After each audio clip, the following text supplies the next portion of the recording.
FastCast TV. Friends from college. So this is a Netflix show, Netflix original show. It's only got, I think, about 10 episodes, and I've watched about half of them. I think this series is still trying to figure out what it wants to be. I think it's trying to aim for what I would call the Scrubs effect. It's dealing with some heavy issues and some really heartfelt emotions, but it's also trying to do slapstick. And I think that is a really tricky proposition. And in fact, I think the only shows I know of that have really done it effectively are Scrubs, and maybe to some extent How I Met Your Mother, which is interesting because Robin Sparkles from How I Met Your Mother is on this show, this Friends from College. The problem is I don't think it quite hits it. The problem with it is that, like, Scrubs and How I Met Your Mother both had framing devices that I think lent themselves to that sort of slapsticky thing. You know, in Scrubs, you have the conceit of being inside of Zach Braff's head, so he could go off on a tangent and it kind of made sense. And in How I Met Your Mother, everything about that series was technically being told in flashback from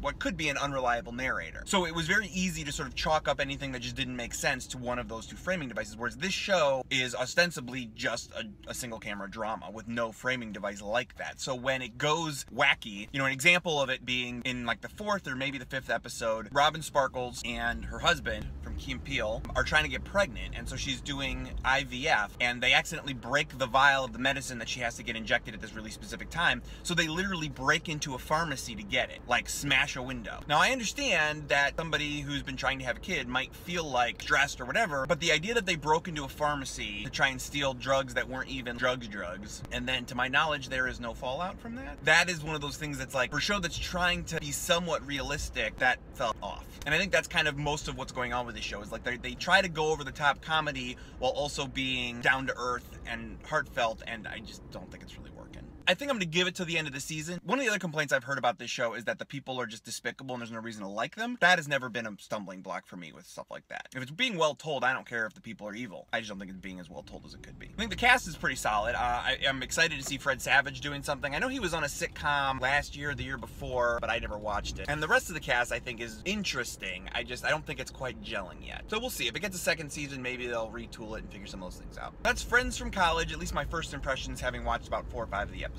Give it a try if it sounds compelling. If not, maybe wait. See if it gets a second season. FastCast TV, see ya! Hey, thanks for watching the FastCast. If you like what I do here, don't forget to like, share, and subscribe. You can also follow me on Twitter at Mr. J Handle, and check back because I do this a couple times every week. FastCast!